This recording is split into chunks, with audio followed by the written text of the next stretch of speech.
Efesios capítulo 2 es donde estamos en nuestro estudio de la palabra de Dios esta mañana. Efesios capítulo 2.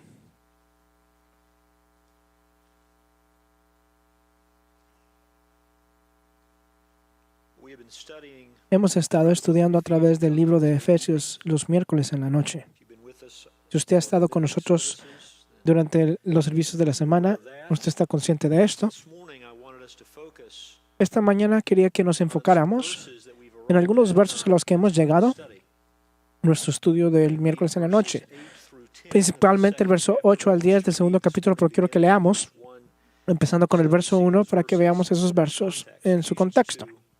Efesios 2, verso 1. Y Él os dio vida a vosotros que estabais muertos en vuestros delitos y pecados en los cuales anduvisteis en otro tiempo según la corriente de este mundo, conforme al príncipe de la potestad del aire, el espíritu que ahora opera en los hijos de desobediencia, entre los cuales también todos nosotros en otro tiempo vivíamos en las pasiones de nuestra carne, satisfaciendo los deseos de la carne y de la mente. Y éramos por naturaleza hijos de ira, lo mismo que los demás. Pero Dios, que es rico en misericordia, por causa del gran amor con que nos amó, aun cuando estábamos muertos en nuestros delitos, nos vida juntamente con Cristo. Por gracia habéis sido salvos. Y con Él nos resucitó y con Él nos sentó en los lugares celestiales, en Cristo Jesús, a fin de poder mostrar en los siglos venideros las sobreabundantes riquezas de la gracia, por su bondad por con nosotros, en Cristo Jesús. Porque por gracia habéis sido salvos por medio de la fe. Y esto no de vosotros, sino que es don de Dios. No por obras, para que nadie se gloríe, porque somos hechura suya, creados en Cristo Jesús para hacer buenas obras, las cuales Dios preparó de antemano para que anduviéramos en ellas. Esta noche nos enfocaremos en el verso 10, pero esta mañana, verso 8 y 9. Leamos eso de nuevo. Verso 8, porque por gracia habéis sido salvos, por medio de la fe. Y esto no de vosotros, sino que es don de Dios, no por obras, para que nadie se gloríe.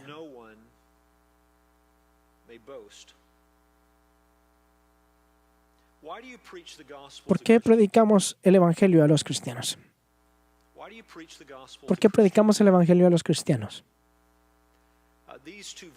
Estos dos versos, verso 8 y 9, yo creo que usted estará de acuerdo, que estos versos se usan seguidamente en la obra del evangelismo.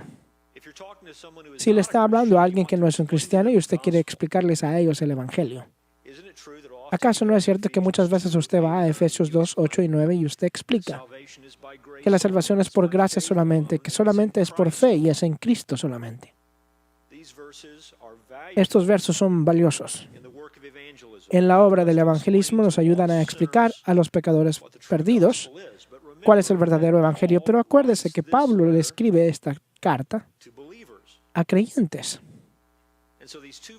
Así que estos dos versos que muchas veces asociamos con el evangelismo se le están dando a los creyentes. ¿Por qué haría eso? ¿Por qué predicaría usted el evangelio? De hecho, toda esta sección, empezando con el verso 1 hasta el verso 10, ¿por qué declararía esto a los cristianos? Esto es quien ustedes una vez fueron, verso 1 al 3. Esto es quien ustedes son ahora, verso 4 al 7. Y esta es la explicación por esto, verso 8 al 10. ¿Por qué le predica el evangelio a cristianos? Déjeme ponerlo de otra manera, una manera más personal. Si usted es un cristiano en este auditorio, si usted está salvo y conoce a Jesús, ¿necesita usted escuchar el evangelio hoy? ¿Necesita escucharlo? ¿Necesita ser recordado que su salvación viene toda de gracia? Y si lo necesita escuchar, ¿por qué lo necesita escuchar? Esta mañana voy a compartir con usted 5 verdades maravillosas de nuestra salvación del verso 8 y 9, pero antes de que hagamos eso, quiero tomar unos momentos para que pensemos juntos por qué necesitamos escucharlo. ¿Por qué predicamos el Evangelio a los cristianos?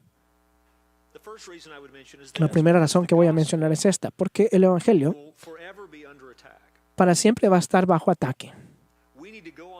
Necesitamos continuar escuchando el Evangelio y siendo recordados del Evangelio, porque en este mundo el Evangelio está por siempre bajo ataque. Romanos 1:16, Pablo dice que no se avergüenza del Evangelio porque es el poder de Dios para la salvación. Todo el que cree, el judío primero y también para el griego. El Evangelio es el poder de Dios para salvación. Eso es que no hay nada más importante, no hay nada más vital, no hay nada más esencial a la esperanza espiritual de este mundo que el Evangelio salga claramente y puramente de la iglesia. De que claramente proclamemos el Evangelio, de que proclamemos el Evangelio en toda su pureza. Esta es la esperanza espiritual de los pecadores.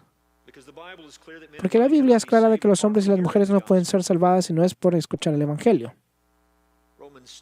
Romanos 10:14 dice, ¿cómo pues invocarán a aquel en quien no han creído? ¿Y cómo creerán en aquel en quien no han oído? ¿Y cómo oirán sin haber quien les predique? ¿Se da cuenta usted que es la razón por la cual hay misiones? Es la razón por la cual nosotros llevamos el Evangelio hasta el fin de la tierra.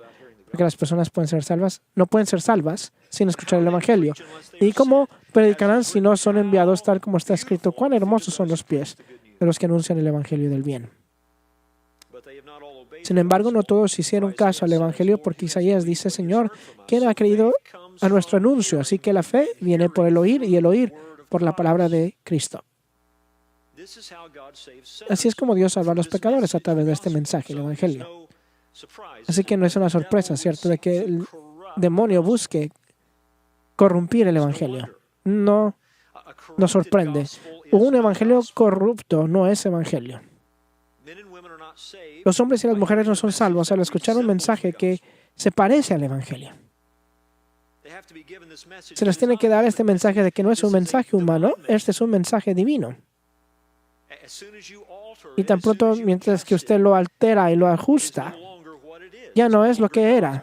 Ya no es el mensaje de Dios al hombre, el mensaje de la reconciliación, el mensaje de cómo el hombre puede corregir su situación delante de Dios y sus pecados son perdonados y tener vida eterna. Si lo altera y lo ajusta, ya no será el mensaje de Dios. No se nos llama a alterarlo, no se nos llama a ajustarlo, se nos llama simplemente a anunciarlo.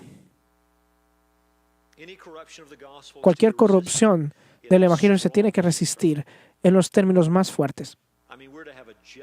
Tenemos que tener un celo por la pureza del Evangelio. Pablo le escribió a los Gálatas. Les dijo esto: gracias a vosotros y paz de nuestro Dios, nuestro Padre, el Señor Jesucristo, que se dio a sí mismo por nuestros pecados para liberarnos de este presente siglo malo, conforme a la voluntad de nuestro Dios y Padre, a quien sea la gloria por los siglos de los siglos. Amén. Me maravillo de que tan pronto hayáis abandonado al que os llamó por la gracia de Cristo para seguir un evangelio diferente, que en realidad no es otro evangelio, solo que hay algunos que os perturban y quieren pervertir el evangelio de Cristo. Pero si aún nosotros o un ángel del cielo os anunciara otro evangelio contrario al que os hemos anunciado, sea anatema.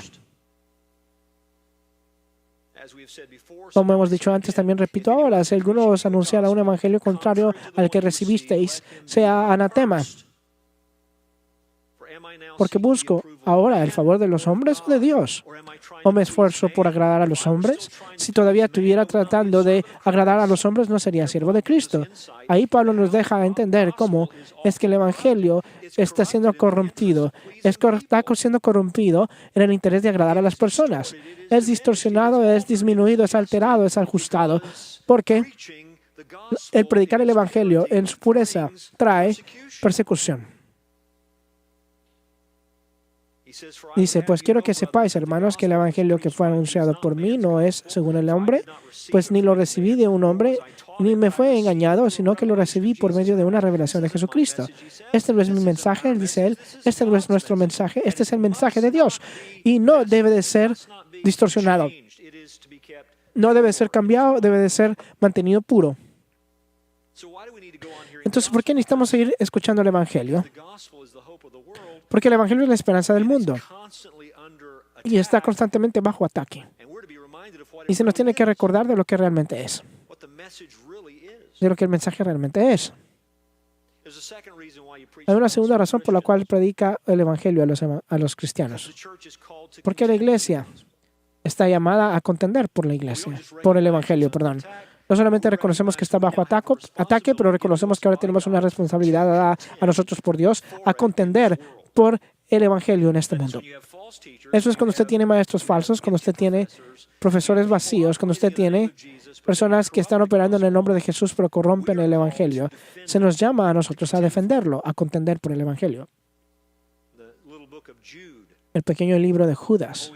El Espíritu Santo dijo esto: amados, porque el gran empeño que tenía en escribir acerca de nuestra común salvación, he sentido la necesidad de escribirlos exhortándoos a contender ardientemente por la fe, de una vez que para siempre fue entregada a los santos, pues algunos hombres se han infiltrado encubiertamente, los cuales desde mucho antes estaban marcados por esta condenación, impíos que convierten la gracia de nuestro Dios en libertinaje y niegan a nuestro único soberano Señor Jesucristo. Eso es que vuelven la gracia de Dios en una excusa para deleitar a la carne, y al hacer esto niegan a Jesús. Así que quédese conmigo ahí, que la iglesia no solamente está en serio acerca de la pureza del mensaje de un punto de vista positivo, estamos contendiendo en contra de la perversión del mensaje. Así que no estamos claros acerca de lo que el evangelio es, tenemos que estar claros acerca de lo que el evangelio no es. Y van a haber momentos en que nosotros vamos a amar como Judas, que vamos a hablar acerca de todo lo que tenemos en común con Jesús y las cosas maravillosas que le pertenecen a la salvación, cuando lo que nosotros vamos a tener que estar haciendo en vez de eso es esto lo que el evangelio es y contender por el evangelio. Así que necesitamos escucharlo para ser recordados de lo que es. Necesitamos escucharlo para que estemos preparados para contender por él y toda su pureza y protegerlo y proteger la pureza de su mensaje. Tercero, continuamos predicando el evangelio a la iglesia, porque la iglesia vive del evangelio. Es por el evangelio que hemos sido traídos a Dios, es por el evangelio que nosotros caminamos con Dios.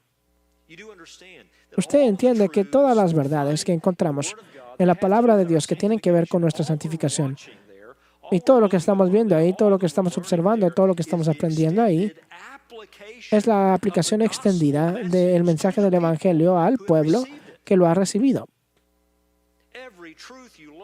Toda verdad que usted aprende en el Nuevo Testamento es una aplicación de la gracia gratis de Dios, el amor increíble y la misericordia de Dios en Jesucristo. Es la aplicación continua del evangelio. Empezamos por la gracia de Dios, caminamos por la gracia de Dios y vamos a ser terminados por la gracia de Dios. Necesitamos continuar escuchando estas verdades, la verdad del evangelio, mientras que está siendo aplicada a la vida del creyente. Ese es crecimiento cristiano. Cuando entendemos mejor el evangelio y entendemos cómo aplicar el evangelio, así es como crecemos en la fe cristiana. El día de hoy tenemos que ser recordados, usted y yo, de quién nosotros éramos, quién nosotros somos y cómo todo vino a suceder. Y vivimos de esas verdades. Así que con eso en mente, el verso 8 y 9, déjeme declarar a nosotros esta mañana 5 verdades preciosas acerca de esta cosa asombrosa que Dios ha hecho, llamada la salvación. Lo primero que vemos en el verso 8 es esto, la certeza de la salvación. O podemos decir la finalidad de la salvación. Él dice, porque por gracia habéis sido salvados por medio de la fe. La primera cosa que yo quiero que usted subraye en su mente son estas palabras. Porque habéis sido salvos por gracia, habéis sido salvos. A través de la fe, usted ha sido salvo. Usted ha sido salvo. Usted ha sido salvo. Cuando habla acerca de la salvación, ahí él está usando un participio perfecto pasivo, algo que ha sido logrado, que tiene resultados continuos. De hecho, él está recogiendo lo que es una adoración en el verso 5, cuando dice, aun cuando estamos muertos en nuestros pecados y transgresiones, ¿qué hizo Dios? Nos dio vida con Cristo. Y luego él dice ahí, por gracia habéis sido salvos. Hemos sido salvos, hemos sido liberados. Es una obra terminada, es algo que ya no está en duda. Es certero, está seguro, hemos sido salvados. Tan certero es que él lo describe en los versos tempranos, que dice, hemos sido levantados juntos con Cristo, nos hemos sentado en los lugares celestiales, verso 6. Nos levantó con Él y nos sentó con Él en los lugares celestiales en Cristo Jesús. Cada creyente en este lugar, esta mañana, en posición, usted ya está sentado con Jesús en el cielo. Así es como está de certero. Y si preguntamos, ¿salvos de qué? Hemos sido salvos. ¿Salvos de qué? Bueno, verso 1 al 3 nos proveen esa respuesta. Salvos de la condición descrita en los primeros 3 versos de este capítulo. Salvos de la muerte espiritual, verso 1. Y estabas muertos en vuestros delitos y pecados, en los cuales anduvisteis. Hemos sido salvos de esos, ya no estamos muertos y ahora estamos vivos juntos con Cristo. Salvos de la culpa y el castigo de nuestros pecados. Nuestra muerte espiritual existía en ese ámbito, en esa esfera de pecados y transgresiones. Se nos ha dado vida juntos con Cristo y nuestros pecados han sido perdonados. Y ahora en nuestra cuenta espiritual delante de Dios está la misma justicia de Jesús. Así que salvos de la culpa y el castigo de nuestros pecados. Salvos de lo que éramos por naturaleza y de lo que merecíamos por naturaleza.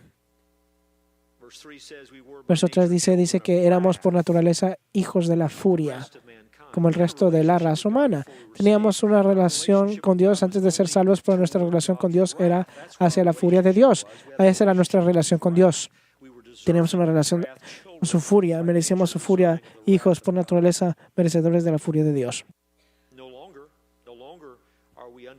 Ya no estamos bajo la furia de Dios, ahora hemos sido reconciliados con Dios, tenemos paz con Dios. Romanos 5:1. Salvos de la furia de Dios. Hemos sido salvos de la dominación, del curso del mundo que está siendo informada por Satanás, que gratifica el cuerpo y a la mente, que es la carne. Hemos sido salvos de lo que él describe en el verso 2. Salvos de un dominio, de un reino. Nos sacó del dominio de la oscuridad y fuimos traídos al reino del Hijo de Dios. Así que salvos de un mundo perdido y moribundo. Se da cuenta en el final del verso 3, dice, como el resto de ellos, como el resto de la raza humana. Ahí es donde está el resto de la raza humana. Ahí es donde usted estaba una vez, pero ya no está ahí. Usted ha sido sacado de ese cuerpo de la raza humana y ha sido traído a Dios, salvo de un mundo perdido y moribundo. Jesús nos dice en Juan 15:19, si fuerais del mundo, el mundo los amaría como los suyos. Pero como no sois del mundo, sino que yo os escogí de entre el mundo, por eso el mundo os odia. ¿No es una cosa gloriosa darse cuenta que usted ya no es del mundo, pero ha sido escogido para ser sacado del mundo? Salvo de estar apartado de Dios. Ve el verso 12, dice, recuérdese que usted estaba en ese tiempo separado de Cristo, apartado de Israel, extraños a los pactos de la promesa, sin tener esperanza y sin Dios en el mundo. Sin Dios en el mundo, ahí es donde estábamos. Apartados de Cristo, separados de Cristo, sin Dios. Y fuimos salvos de esta vida sin esperanza, es lo que dice en el verso 12. sin tener esperanza. Ahí es donde estábamos, salvos de eso. Hemos sido salvos. ¿Qué palabra tan maravillosa es esa? Salvos. Pero quiero preguntarle, amigo, ¿es eso cierto acerca de usted? ¿Usted ha sido realmente salvo? ¿Es la salvación una realidad en su propia vida? Qué cosa tan triste es y eternamente triste cuando alguien está satisfecho con una reputación en vez de una realidad. Tienen la reputación de ser un cristiano, tienen la reputación de conocer a Cristo, están involucrados con la iglesia, le pertenecen a la iglesia, están asociados con la iglesia, pero ellos realmente no conocen a Jesús. ¿Qué estado tan triste es ese? Tener el conocimiento, la información de cosas de las cuales usted no tiene una experiencia personal. Usted conoce de cosas que usted nunca ha experimentado, conoce de cosas de las cuales usted todavía es un extraño desde el punto de vista de la experiencia. Qué cosa tan triste es esa. Yo temo de que hay muchas personas en nuestras iglesias, de que ahí es exactamente donde están. Conocen las doctrinas de la salvación, pero nunca han conocido la liberación, que es la salvación. Cantan las canciones de la salvación, pero nunca han probado la dulzura de la salvación. Conocen una forma de piedad, un disfraz de actividad que se parece a la salvación, pero nunca han conocido el poder de Dios que transforma una vida. ¿Es ese usted? ¿Está usted contento con la reputación de la cual usted no conoce la realidad? Yo oro de que usted no es un extraño a la salvación. Yo oro de que usted haya sido salvo. Así que lo primero que vemos es la certeza de esto, la finalidad de esto. Usted ha sido salvo. La segunda cosa que vemos, la segunda verdad preciosa acerca de esta salvación es la explicación por ella. Nosotros hemos sido salvos, entonces, ¿cómo usted explica eso? ¿Cuál es la base para esto? ¿Cómo ha sido logrado? Él dice que es por gracia, verso 8, porque por gracia habéis sido salvos. Esa es su causa. Es la gracia de Dios. Usted dice, ¿gracia? ¿La gracia de quién? La gracia de Dios. Es la maravilla de ello. Así es como usted explica este gran contraste entre el verso 1 al 3 y el verso 4 al 7. Está siendo explicado no por nosotros, está siendo explicado por Dios. Por eso es que esas dos primeras palabras del verso 4 están dulces. Pero Dios, así es como nosotros en los versos 1 y 3, pero Dios, siendo rico en misericordia, con el amor con que Él nos amó, aún cuando estábamos en esa condición muerta, se da cuenta, Él nos dio vida. Él hizo esto.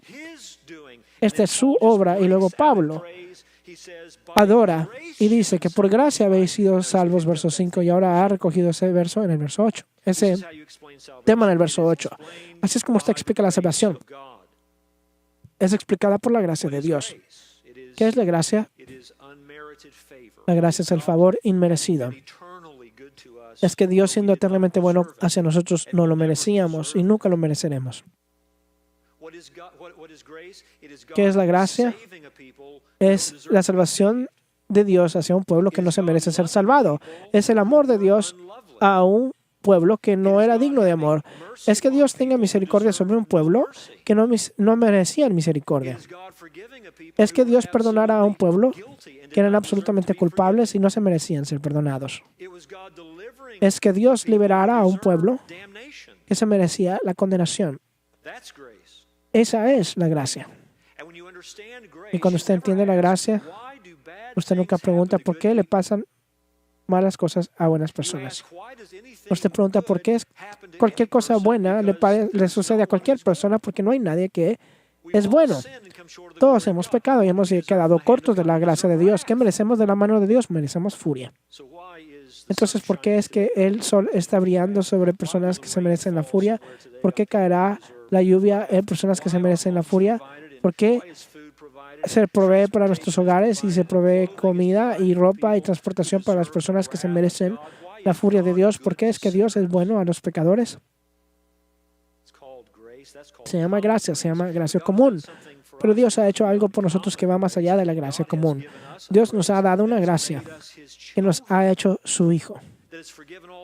que ha perdonado todos nuestros pecados y nos ha puesto en una posición correcta delante de Él para siempre. Significa que tenemos una bendición eterna delante de la presencia de Cristo, que es parte de nuestra comunión con nuestro Creador.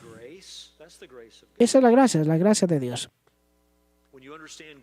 Cuando usted entiende la gracia, usted no pregunta por qué es que Dios nos salva a todos, usted pregunta por qué es que Dios salvó a cualquiera. Y usted pregunta especialmente por qué es que Dios me salvó a mí. ¿Por qué me salvó a mí? Así que vemos la certeza de la salvación, usted ha sido salvo. Y vemos la explicación por esa salvación, es por gracia, que usted ha sido salvo.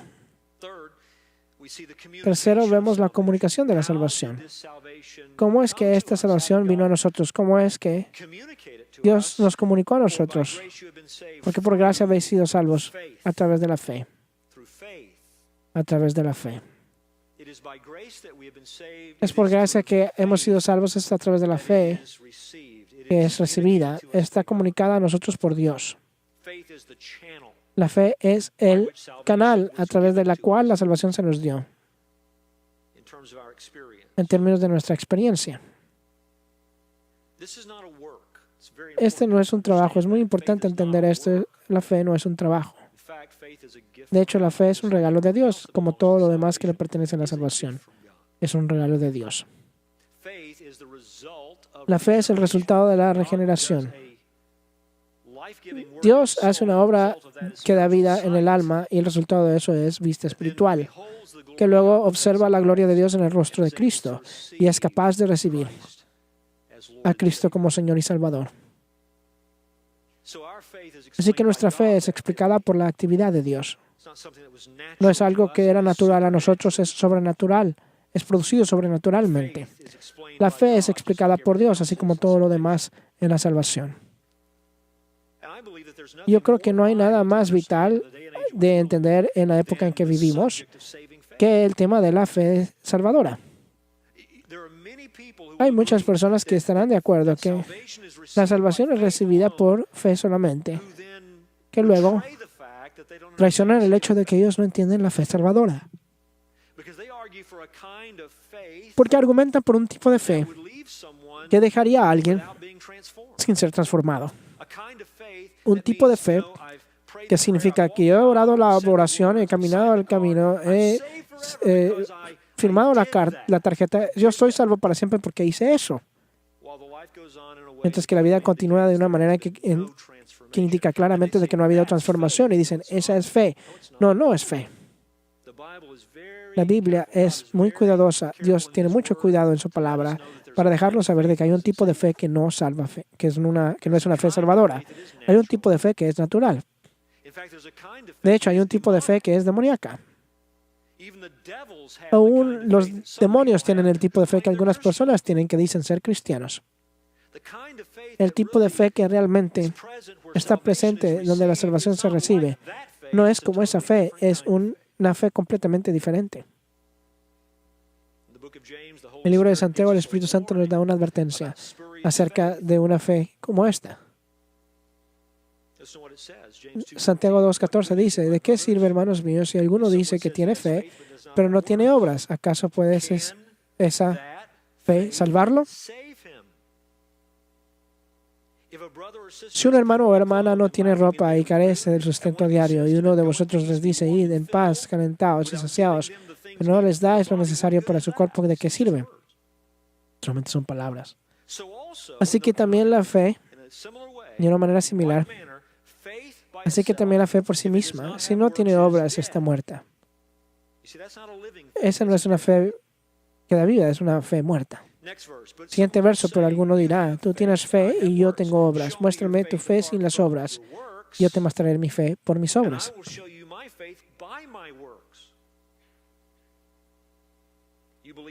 ¿Tú crees que Dios es uno? Haces bien. También los dominios tienen una vista ortodoxa del verdadero Dios. Dios es uno, Dios es un verdadero. Haces bien. También los demonios creen y tiemblan. ¿Estás dispuesto a admitir, oh hombre vano, que la fe sin obras es estéril? ¿No fue justificado por las obras Abraham, nuestro padre, cuando ofreció a Isaac, su hijo, sobre el altar.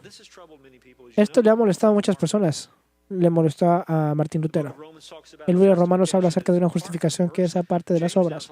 Santiago ahora habla acerca de una justificación que es por obras. ¿Cómo poner estas dos cosas juntas? Una, el libro de Romanos está hablando de justificación delante de Dios. Santiago está hablando de un tipo de justificación delante de los hombres. Eso es que nosotros somos declarados correctos con Dios, mientras que simplemente creemos en su Hijo. Pero delante de los hombres, la demostración de que nuestra creencia es de un tipo genuino,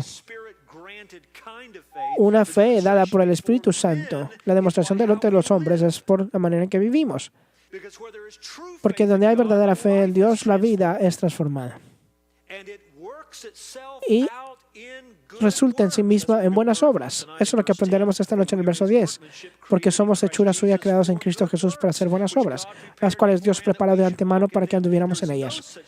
No hay tal cosa como una verdadera justificación delante de Dios que no resulta en una vida cambiada. Ahora las personas tienen diferentes niveles de frutos y aún a veces las personas salvas, usted puede ver sus vidas y preguntar si son salvos, pero no hay tal cosa como un cristiano sin frutos. Y cuando alguien tiene una fe genuina, está siendo demostrada en el mundo de la humanidad. Verso 22. Ya ves que la fe actuaba juntamente con sus obras. Y como resultó de las obras, la fe fue perfeccionada. Y se cumplió la escritura que dice, y Abraham creyó a Dios, y le fue contado por justicia. Fue llamado amigo de Dios. Vosotros veis que el hombre es justificado por las obras y no solo por la fe. Y de la misma manera, ¿no fue la ramera Rahab también justificada por las obras cuando recibió a los mensajeros y los envió por otro camino? Porque así como el cuerpo sin el espíritu está muerto, así también la fe sin las obras está muerta. Una fe que no resulta en buenas obras es una fe muerta. Es una fe demoníaca. De hecho, a veces ni siquiera llega al nivel de la fe demoníaca porque la fe de los demonios es suficiente para que ellos tiemblan. Y hay personas que dicen que creen en el verdadero Dios viviente y no tienen ningún temor de Dios en sus vidas, para nada. No tiemblan cuando ellos piensan acerca del Dios Santo. El diablo, los demonios no saben suficiente para saber eso. Así que tenemos que estar claros acerca de esta cosa que se llama la fe. ¿Cuál es la fe salvadora?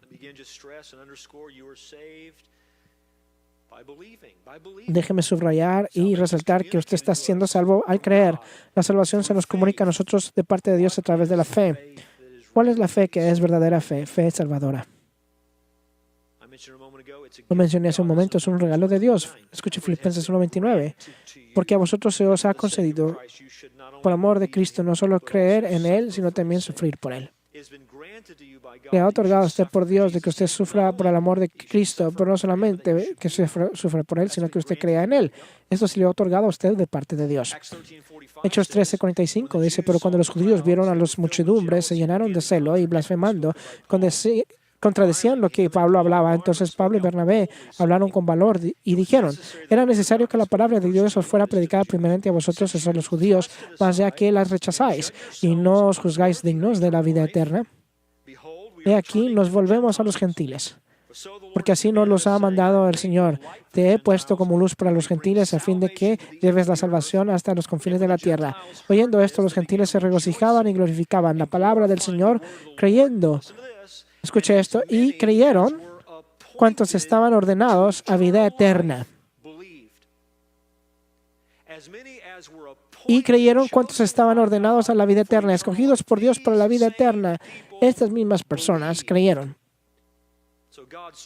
Así que la decisión, el hecho de que Dios les escogiera, explica por qué creyeron. Y dice el siguiente verso, dice, y la palabra del Señor se difundía por toda la región. Cuando Pedro le reportó a la iglesia en Jerusalén acerca de su encuentro con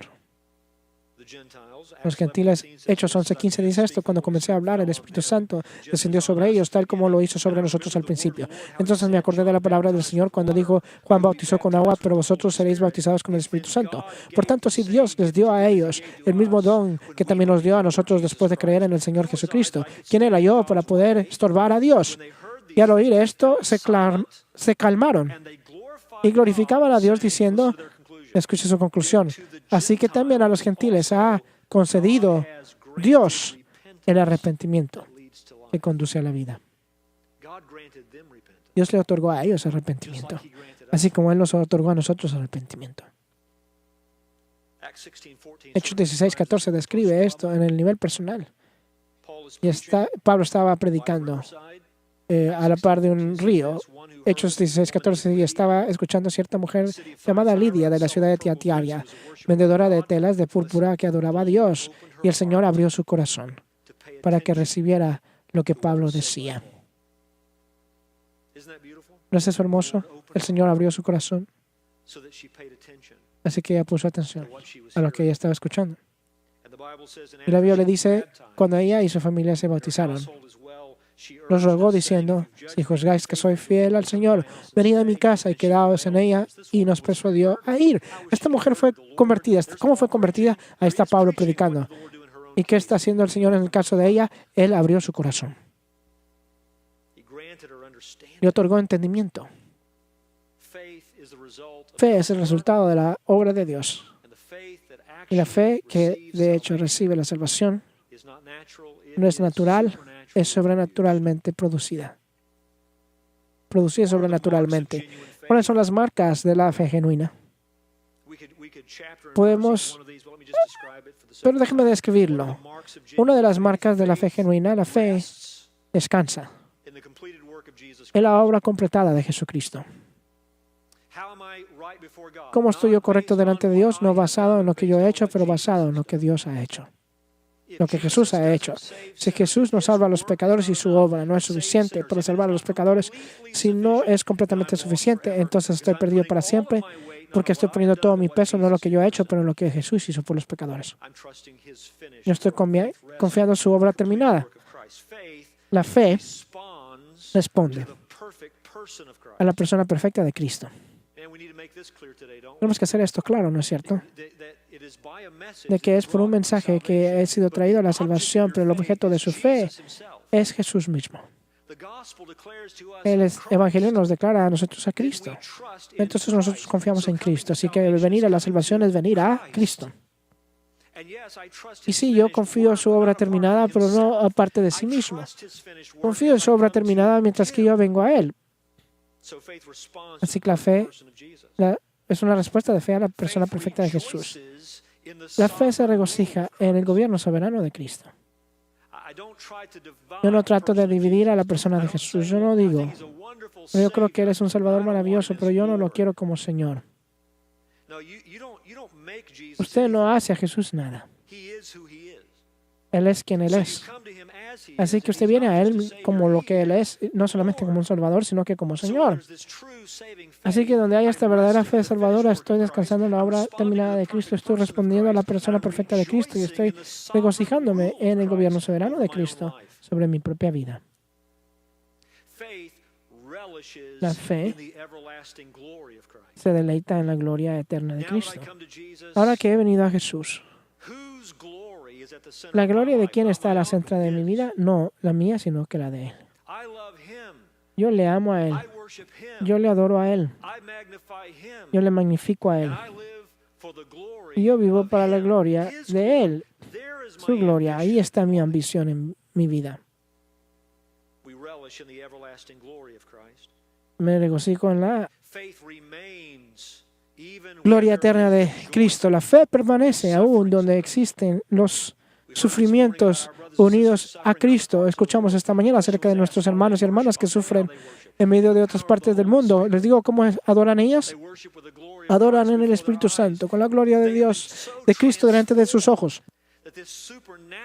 Han sido transformados de tal manera de que esta cosa sobrenatural es ahora natural para ellos y a nosotros. Es cierto decir que nuestra persecución no es tan severa en este país, pero le declaro buenas noticias. Si la persecución más severa viene a esta nación, todo verdadero creyente en este auditorio va a perseverar con Jesucristo. Todo verdadero creyente en este auditorio continuará con Cristo, porque Dios ha hecho algo tan real, tan profundo en su alma, que usted nunca puede ser quien usted era antes. La persecución no le va a separar a usted de Él. Así que esta fe es una fe que persevera. Permanece aún donde hay sufrimientos unidos con Jesús.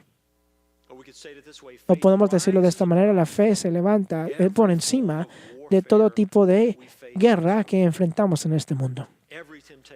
Toda tentación, toda prueba, toda persecución, la fe que Dios nos ha otorgado a nosotros es de tal naturaleza de que no puede ser extinguida.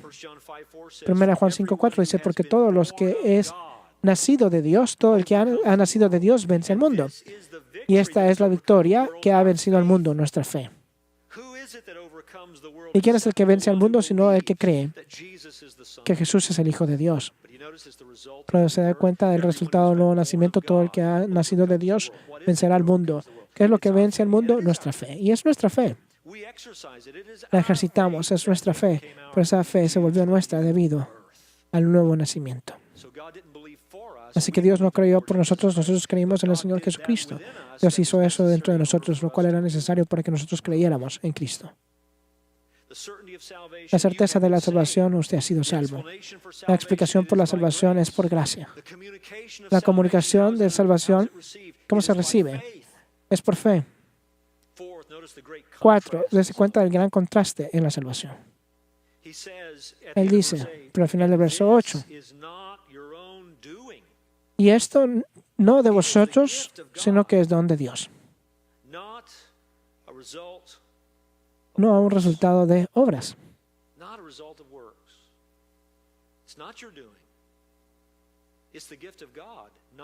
Es el regalo de Dios.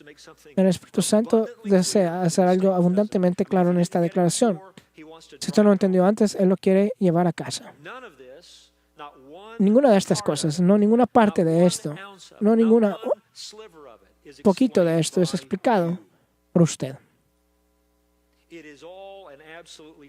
Todo es un regalo absoluto por Dios. ¿Se da cuenta en el verso 8? En la traducción ESV es la palabra esto. Y si está en el nuevo estándar es aquello. Y esto no es de vosotros. Hay una gran discusión y debate acerca de qué significa ese pronombre demostrativo, la palabra griega tuton. ¿A qué se refiere esto? Dios está diciendo aquí de que es la fe, que no es nuestra propia obra, y esto, que la fe no es de ustedes, está hablando acerca de eso, o está hablando acerca de la gracia. En el verso 8, porque por gracia habéis sido salvos. ¿Está diciendo que esta gracia no es su propia obra, es el regalo de Dios? Bueno, la gramática no resuelve esto, pero nos ayuda. Usualmente, el pronombre demostrativo como este va a encajar con el género y el número. Tutons es una palabra singular y no tiene género. La palabra fe es singular, pero es femenina. La palabra gracia es femenina. No encajan. La mejor manera de entender esto es que la palabra esto y este pronombre se refiere a toda la declaración. Eso es que esta salvación por gracia, a través de la fe, esto, no de vosotros, no es su propia obra. Toda la obra de la salvación, desde el principio al final, no es obra de nosotros. Es el regalo de Dios. Es el regalo de Dios. Hay otra manera en que usted puede entenderlo. Algunos piensan que se refiere a la fe, algunos piensan que se refiere a la gracia y algunos piensan que se refiere a todo esto. Y una cuarta manera, Manuel Wallace mencionó esto, y eso es entender que este pronombre demostrativo tiene una fuerza adverbial en el cual intensifica a la declaración anterior y significará algo como esto, especialmente no de ustedes. Wallace escribió esto, dice, si esta es la fuerza, en Efesios 2:8, el texto significa, por la gracia fuisteis salvos por medio de la fe, y ustedes fueron salvos especialmente no por su propia obra, es el regalo de Dios. Él dice, los temas aquí son complejos, no se puede resolver con la gramática solamente, pero las consideraciones de sintax nos dice que es todo en la declaración o solamente es un intensificador. Esto es especialmente no su obra, dice. Todo esto es un regalo de Dios. Todo lo que Cristo hizo por nosotros es un regalo de Dios. Usted piensa acerca de la encarnación, su vida sin pecado y su muerte en la cruz. Su resurrección es el regalo de Dios. Y todo lo que Dios ha hecho para aplicar a nosotros, lo que Cristo hizo en nombre de nosotros, ese también es el regalo de Dios. Y todo lo que se encuentra en nosotros que recibió eso, incluyendo nuestra fe, eso también es el regalo de Dios. Todo es el regalo de Dios. ¿Sabe cómo llamamos eso? Lo llamamos gracia. Lo llamamos gracia. Y luego, para hacerlo tan claro como lo puede hacer, él termina esa declaración. Empezando en el verso 9. No por obras. Dice, si usted no lo hubiera entendido aún, déjeme hacerlo ver claro. Esto no se explica por obras. Y lo que él quiere decir por eso son obras de justicia. Él quiere decir buenas obras. Él quiere decir el guardar la ley de Dios. Él quiere decir cualquier cosa en lo que nosotros pensamos que es bueno en términos de nuestras obras. Ha contribuido nada a nuestra salvación. Nada, absolutamente nada. El libro de Tito lo dice de esta manera, capítulo 3, verso 4. Pero cuando se manifestó la bondad de Dios nuestro Salvador y su amor hacia la humanidad, Él nos salvó no por obras de justicia que nosotros hubiéramos hecho, sino conforme a su misericordia, por medio del lavamiento de la regeneración y la renovación por el Espíritu Santo, que Él derramó sobre nosotros abundantemente por medio de Jesucristo nuestro Salvador, para que, justificados por su gracia, fuésemos hechos herederos según la esperanza de la vida eterna. No por obras de justicia, las cuales hemos hecho, pero de acuerdo a su misericordia, Él nos salvó. Esa es la gracia de Dios. Así que la certeza de esto hemos sido salvos. La explicación por ello, por gracia, la comunicación de esto a través de la fe.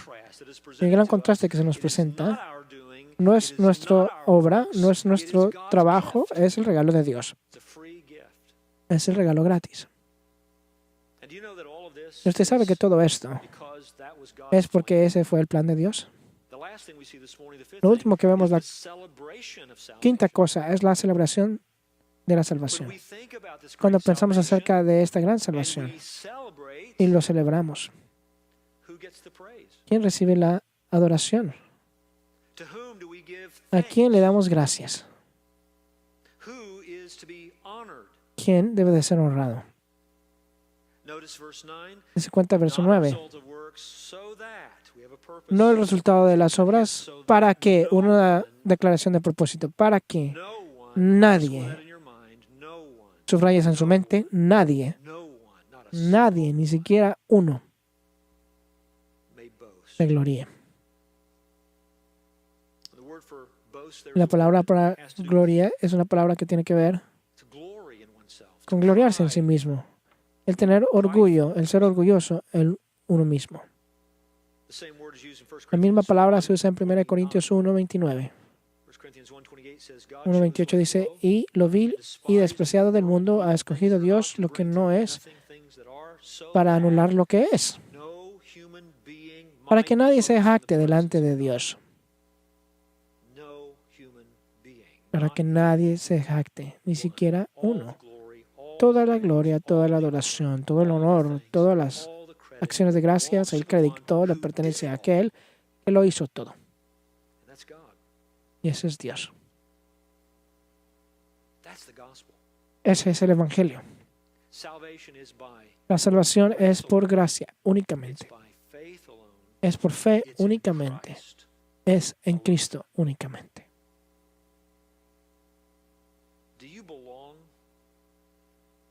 ¿Le pertenece a usted al grupo de personas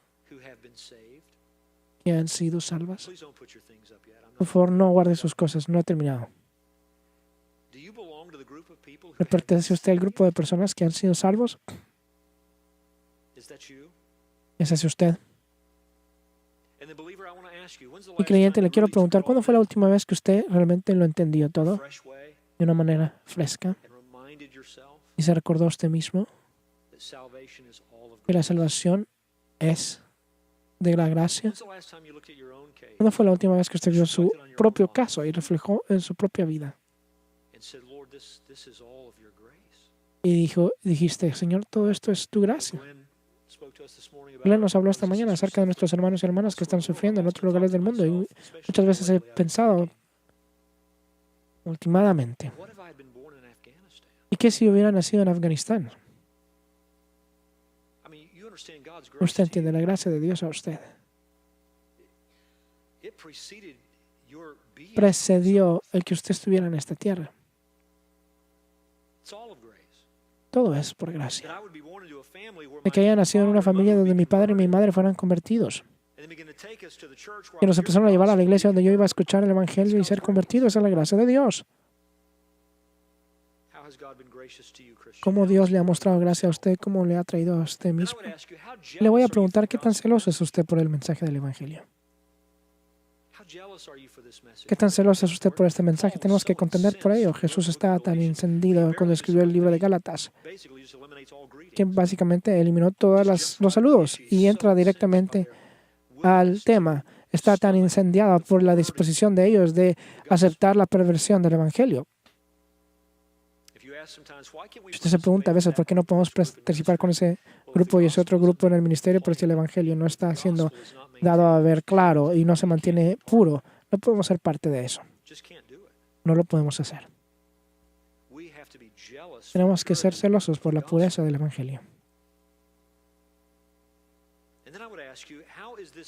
Luego tengo que preguntar, ¿cómo está informando este mensaje en su vida ahora? ¿Por qué predicará esto a los cristianos? Thomas Sams, un calvinista del siglo número 17, escuche lo que él dijo. Dijo, en vano rogamos que, o decimos que Cristo nos ha hecho santos si nuestras propias vidas malvadas nos prueban ser pecadores. El pacto de Dios para remitir nuestros pecados, así que tenemos que acondicionarnos por la ley a arreglar nuestras vidas, porque esa fe a través de la promesa de la justificación fue hecha. Es una fe que no puede ser separada de la caridad, y él quiere decir amor por eso. Así que donde está la fe, hay un amor unido con él, trayendo adelante los frutos de la justicia, los cuales es a través de Jesucristo, para la gloria y adoración de Dios. Filipenses 1:11. Esta es esa fe, a la cual todas las promesas de Dios son sí y amén en Cristo, a la gloria de Dios en Cristo. 2 Corintios, el Señor que los hizo sí y amén en sus misericordias que nunca fallan, las hizo también sí y amén en nuestros corazones que creerán para siempre a través de las promesas de Dios en el Evangelio han confirmado en la vida de aquellos que realmente tienen fe.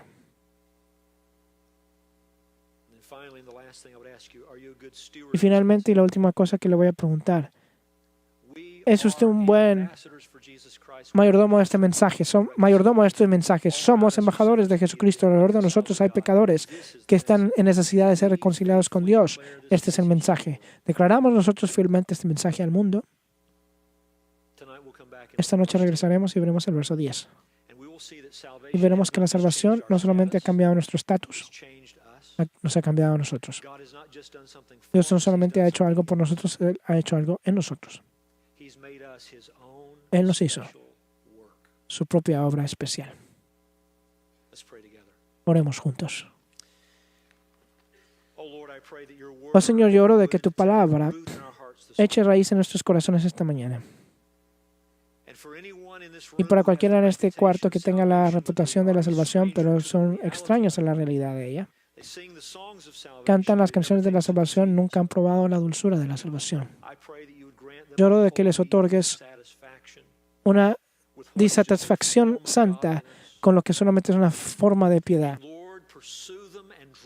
Y Señor, persíguelos y atráelos. Tráelos a ti mismo para que ellos conozcan la realidad de la salvación. Para que ellos realmente conozcan a su Hijo. Y que descansen en su obra terminada.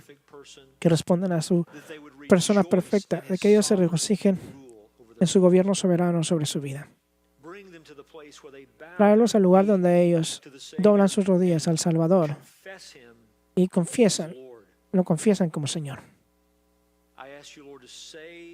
Yo pido, Señor, que salves al perdido, que se encuentre conmigo cuando nos juntamos como una iglesia. Y oro por los salvos en este lugar que donde nos hayamos olvidado del Evangelio o que no lo hemos olvidado desde el punto de vista de la información, pero donde no estamos viviendo la implicación y las aplicaciones del Evangelio, Señor, mueve nuestros corazones hoy a vivir frescamente esa fe que recibimos en tu Hijo. Pedimos estas cosas en el nombre de Jesús. Amén. Pongámonos de pie juntos. Ahora es muy fácil. Evangelizar.